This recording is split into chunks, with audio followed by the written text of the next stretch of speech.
இன்றைக்கி வீடியோவில் சூப்பரான சுவையான சாம்பார், அதுவும் எந்த மாதிரி பாத்திரத்தில், பானை சட்டியிலங்க. சூப்பராக இருக்கும், ரொம்பவே சூப்பராக இருக்கும். வாங்க எப்படி பண்ணுறதுன்னு பார்க்கலாம். அதுக்கு அரை அளவுக்கு தண்ணி ஊற்றி ஃபஸ்ட்டு அடுப்பில் பாத்திரத்தை வச்சுட்டேன்.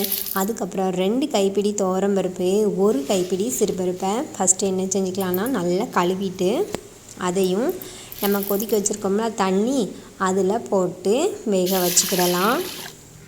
இது வந்து துவரம்பருப்பு வந்து ரேஷன் கடை துவரம்பருப்பு, அதனால் நல்லா கழுவிக்கிடுதேன் ஃபஸ்ட்டு. இது வந்து ரொம்பவே சூப்பராக இருக்குங்க. ஏன்னா நம்ம வந்து மண் சட்டியிலலாம் சாம்பார் வச்சு சாப்பிட்ருப்போம். ஆனால் இந்த மாதிரி சட்டிப்பானையிலலாம் சாம்பார் வச்சு சாப்பிட்டோன்னு வச்சுக்கோங்களேன், ரொம்ப ரொம்ப டேஸ்ட்டாக இருக்கும். யாருக்கெல்லாம் பிடிக்கும்னு சொல்லிவிட்டு மறக்காமல் கமெண்ட்டில் சொல்லுங்கள். பருப்பு ஒரு பக்கம் வந்து வேகட்டும். நம்ம அதுக்குள்ளே என்ன செஞ்சுக்கலான்னா காய்கறிகளை கட் பண்ணிக்கலாம். என்ன காய்கறினாலும் போட்டுக்கலாம். நான் இந்த மாதிரி கேரட்டு, அந்த கத்திரிக்காய் அதெல்லாம் வச்சுருக்கேன். பருப்பு போட்டிருக்கிறதுனால பொங்குங்க ரொம்ப. நம்ம அதனால் பொங்கி வரும்போது என்ன செஞ்சுக்கலான்னா தீயை குறைச்சிக்கலாம். தீ குறைஞ்சி எரிஞ்சிக்கிட்டு இருக்கட்டும், பருப்பும் வெந்துக்கிட்டு இருக்கட்டும். அதுக்குள்ளே காய்கறிகளை கட் பண்ணி போட்டுக்கலாம். நல்லா நீளமாக கட் பண்ணியிருக்கேன். பெருசு பெருசாகவே இருக்கட்டும். முருங்கைக்காலாம் போட்டோம்னா நல்லா சூப்பராக இருக்கும். வீட்டில் என்ன காய்கறி இருக்கோ அதை சேர்த்துக்கோங்க. இப்போ வந்து நம்ம அடுப்பை கொஞ்சம் கூட்டி வச்சுக்கலாம். நல்லா காய்கறிகள் வந்து வேகட்டும். பருப்பு போட்டிருக்கனால அடிக்கடி பொங்குதாங்க செய்யும். நம்ம வந்து பார்த்து அட்ஜஸ்ட் பண்ணி கூட்ட குறைக்க வச்சுக்கோங்க. நல்லா காய்கறிகள் வந்து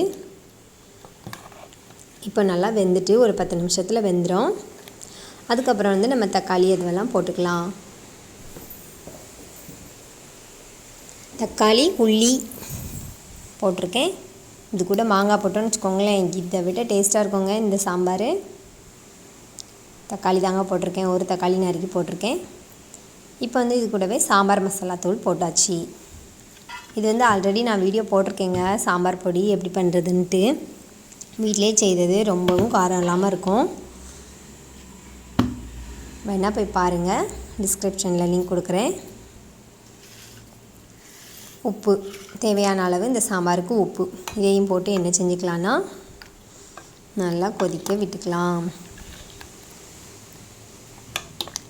இதோ நம்ம வந்து மாங்காய்லாம் போட்டோன்னு வச்சுக்கோங்களேன், இந்த சாம்பார் வந்து ரொம்பவே டேஸ்ட்டாக இருக்கும். மாங்காய் என்கிட்ட கிடைக்கல. இப்போ வந்து தக்காளி, உள்ளி, அந்த மசாலா வாசனை எல்லாமே போய் நல்லா வற்றி வரணும். ஸோ நம்ம சாம்பார் வந்து நம்ம வந்து குக்கர்லலாம் சாம்பார் வச்சு சாப்பிட்ருப்போம். அது வந்து எப்படி இருக்கும், காய்கறிகள்லாம் நல்லா மசிஞ்சு காய்கறிகள் இருக்க இடமே தெரியாது, அந்த மாதிரி ஆயிரும். குக்கர்லலாம் வச்சு சாப்பிடும்போது அது ஒரு டேஸ்ட்டாக இருக்கும். இந்த மாதிரி பானை சட்டியில் வைக்கும்போது இது ஒரு டேஸ்ட்டாக இருக்கும்.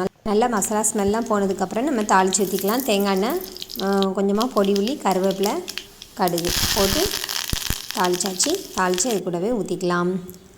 மல்லிக்குலையும் இது கூடவே பிச்சு போட்டோம்னா ரொம்பவே டேஸ்ட்டாக இருக்கும். அவ்வளோதாங்க, நமக்கு சூப்பரான கெட்டியான சாம்பார் வந்து ரெடி ஆகிட்டு.